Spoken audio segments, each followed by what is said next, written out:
الموعد والتوقيت والقنوات الناقلة والمعلقين على مباراة منتخب السعودية ومنتخب الأرجنتين في إطار الجولة الأولى ضمن منافسات دوري المجموعات لبطولة كأس العالم 2022. الآن نتعرف، ولكن قبل أن نبدأ فضلا وليس أمرا اشترك في القناة وفعل زر الإشعارات ليصلك كل ما هو جديد.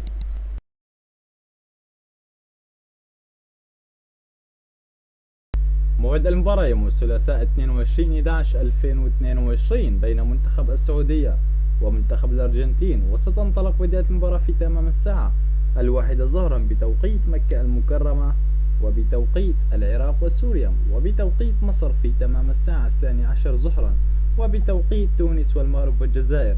ستنطلق بداية المباراة في تمام الساعة 11 صباحا، وستذاع المباراة عبر قنوات الكأس الأولى وأيضا الكأس الثانية. وسيعلق على الكأس الأولى المعلق خليل البلوشي، وعلى الكأس الثاني المعلق مشاري القرني. وما هي توقعاتكم لنتيجة مباراة السعودية والأرجنتين؟ وستقام المباراة على أرضية استاد لوسيل. اترك لنا تعليق توقعك لنتيجة المباراة السعودية والأرجنتين، ودمتم في أمان الله.